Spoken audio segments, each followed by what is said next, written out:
اور بخاری مسلم میں حدیث ہے، نبی علیہ السلام نے فرمایا اللہ تعالیٰ نے ہر نبی کو ایک مقبول دعا دی تھی جو اس نے اس دنیا میں ہی کر لی، میں نے اپنی دعا چھپا کے رکھ لی ہے قیامت کے دن کے لیے، میں اس دعا کی برکت سے اپنے امتیوں کی شفاعت کروں گا اور میری شفاعت سے میرے ہر امتی کو نفع پہنچے گا سوائے اس شخص کے کہ جس نے اللہ کے ساتھ کسی قسم کا شرک کیا ہوا۔ شرک is the most sensitive issue in the sight of Allah, شرک اللہ کبھی معاف نہیں کرے گا۔ اور شرک کی بنیادی تعریف کیا ہے؟ شرک کسے کہتے ہیں؟ ایاک نعبد و ایاک نستعین، اے اللہ عبادت بھی صرف تیری کریں گے، دعا بھی صرف تجھی سے مانگیں گے اور کسی کو دعا کے لیے نہیں پکاریں گے۔ ظاہر اس باب میں تو آپ جو مرضی کریں، کسی کو پانی پلا دیں، کسی کا وزن اٹھوا دیں، وہ تو ٹھیک ہے، وہ تو قرآن میں حکم ہے وَتَعَاوَنُوا عَلَى الْبِرِّ وَالتَّقْوَى وَلَا تَعَاوَنُوا عَلَى الْإِثْمِ وَالْعُدْوَانِ، نیکی اور پرہیزگاری کے کاموں میں ایک دوسرے کی مدد کرو اور برائیوں میں ایک دوسرے سے الگ رہو۔ لیکن جو غائب میں مدد کے لیے پکارنا ہے، دعا کرنا ہے، وہ اللہ تعالیٰ کے ساتھ خاص ہے، حتیٰ کہ اس کا کلائمیکس وہ سورہ نمل کی آیت ہے اَمَّن يُجِيبُ الْمُضْطَرَّ إِذَا دَعَاهُ، بھلا بتاؤ تو کون ہے جو اضطراب میں گھرے ہوئے شخص کی دعا کو سنتا ہے، وَيَكْشِفُ السُّوءَ، اور اس سے برائی کو دور کر دیتا ہے، وَيَجْعَلُكُمْ خُلَفَاءَ الْأَرْضِ، اور زمین پہ تمہیں اگلوں کا خلیفہ کرتا ہے، تم مر جاتے ہو تمہاری اولاد، وہ مر جائے گی اس کی اولاد، یہ کون بسار ہے؟ اِلَٰهٌ مَّعَ اللَّهِ، کیا اللہ کے ساتھ کوئی اور الہ بھی ہے؟ قَلِيلًا مَّا تَذَكَّرُونَ، بہت کم لوگ ہی نصیحت حاصل کرتے ہیں۔ اس میں اللہ تعالیٰ فرما رہا ہے کہ بھلا بتاؤ کون ہے جو دعا سنے اور تکلیف دور کر دے؟ کیا اللہ کے ساتھ اور الہ بھی ہے جو یہ کام کر سکے؟ یعنی جس سے آپ نے مدد مانگی کہ وہ میری تکلیف دور کرے دعا کے طور پہ، ظاہر اس باب تو قرآن میں حکم ہے دعا کے طور پہ۔ ایک تو ہے میں کہتا ہوں نہیں مجھے پانی پلا دیں، ٹھیک ہے، لیکن آپ بغداد میں دفن ہے اور میں یہاں سے بیٹھ کے کہتا ہوں مجھے پانی پلا دیں، یہ شرک ہے۔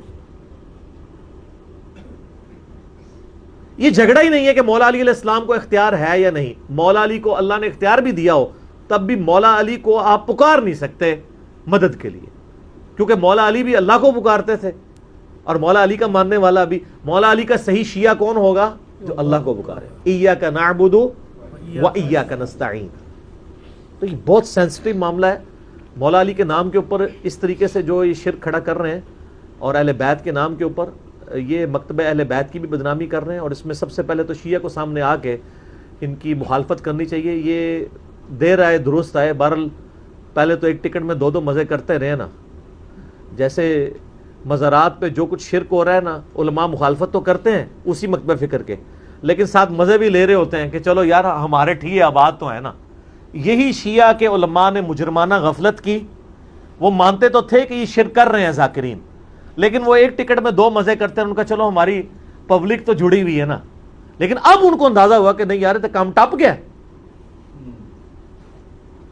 یہ تو معاملہ ہمارے ہاتھ سے نکل گیا۔ اب ان کو ہوش آئی ہے تو جگہ جگہ کانفرنسز ہو رہی ہیں، جواد نقوی صاحب کا بھی کلپ آ گیا ہے، ثاقب اکبر صاحب کا بھی کلپ آ گیا ہے، حیدر نقوی صاحب کا بھی کلپ آ گیا ہے، باقی علماء کا بھی، اور بڑے غصے سے بھرے ہوئے ہیں وہ، کیونکہ ان کو اندازہ ہو گیا کہ یہ معاملات ہم سے بگڑ گئے۔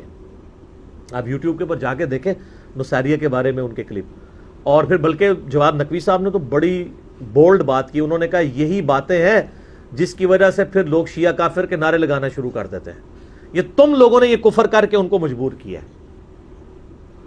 ٹھیک ہے، بالکل ٹھیک۔ ویسے جو شیعہ کافر کے نعرے لگا رہے ہیں نا، میں تو ان کے حق میں نہیں ہوں، کیونکہ ان کے اپنے بزرگوں نے بھی یہی کام ڈالے ہوئے ہیں، ان کو تو حق ہی نہیں ہے، ٹھیک ہے نا۔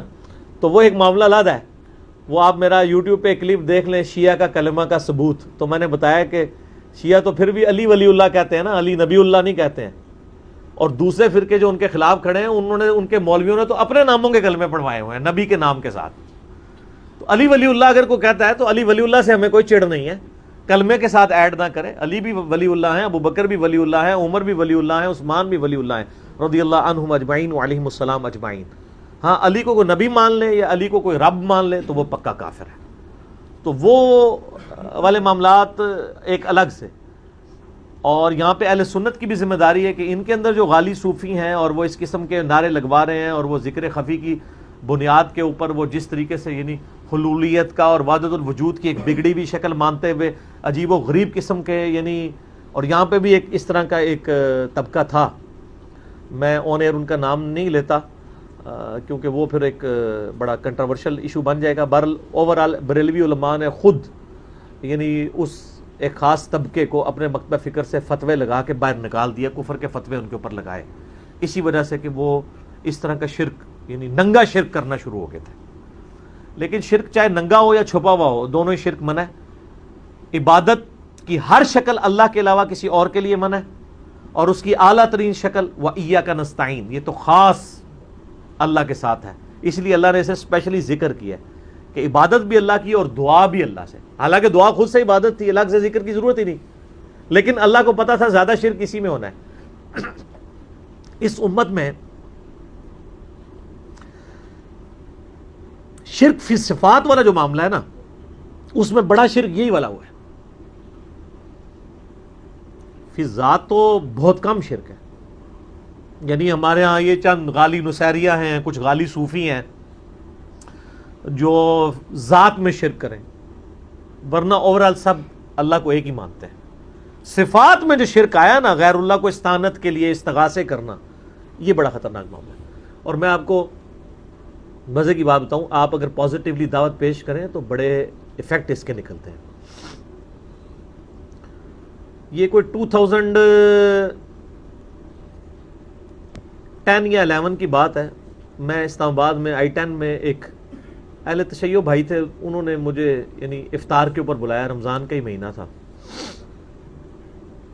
کچھ 7-8 ان کے بھائی بیٹھے ہوئے تھے, وہ خود بھی بہت بڑے عالم دین ہیں, میں نام نہیں لیتا پھر وہ ایک پرسنل بات ہو جائے گی. تو وہاں پہ بیٹھے ہوئے نا یہی استعانت کا مسئلہ چھڑ گیا. میں نے کہا یا علی مدد نہ کہیں, آپ ویسے مولا علی سے محبت کا اظہار کریں لیکن مدد کے لیے نہ پکاریں.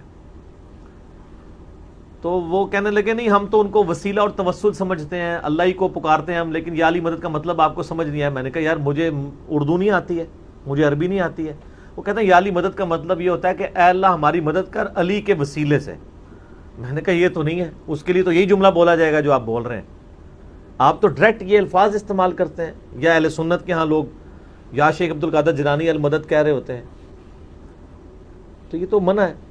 پھر وہ خیر تھوڑا کھل کے سامنے ہے. وہ کہنے لگے دیکھیں نہیں قرآن میں بھی تو آیا نا وَاسْتَعِينُوا بِالصَّبْرِ وَالصَّلَاةِ, صبر اور نماز کے ذریعے مدد چاہو.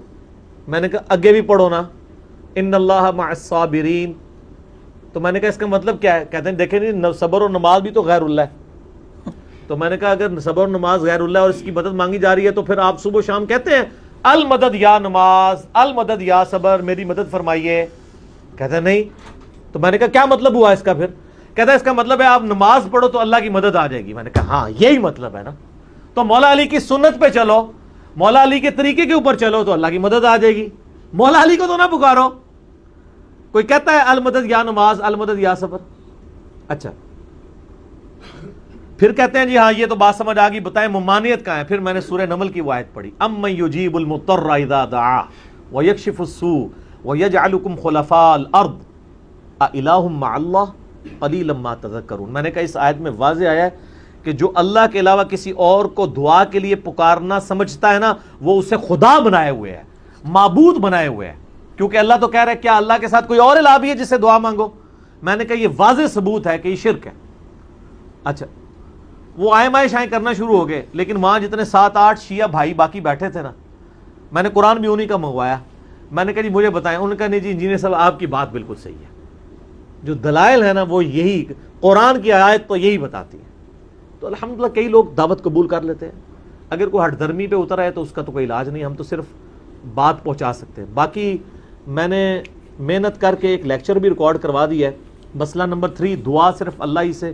میری زندگی کے بہترین لیکچرز میں سے وہ ہزاروں لوگوں کی عقیدہ توحید کی اصلاح کا سبب بنا ہے, جس میں میں نے اپنا یہ ریسرچ پیپر نمبر 3 دعا صرف اللہ ہی سے, اس کو میں نے باقاعدہ اس میں پڑھایا ہے پورے ریسرچ پیپر کو. 8 پیجز پہ سارے شیطانی وسوسے جو عقیدہ استعانت کے حوالے سے یہ پیش کرتے ہیں میں نے سب کے سب کور کیے ہیں. پچھلے دنوں میرا ایک کلپ اپلوڈ ہوا ہے یا رسول اللہ انظر حالنا پہ صحیح عقیدہ, وہ بھی آپ دیکھ سکتے ہیں. دعا صرف اللہ ہی سے مسئلہ نمبر 3 دیکھیں, اور اسی کی ایکسٹینشن ہے مسئلہ نمبر 43 وسیلہ اور توسل کے صحیح احکام و مسائل. تو انشاءاللہ تعالی عقیدہ توحید کے حوالے سے آپ کی اصلاح ہو جائے گی انشاءاللہ.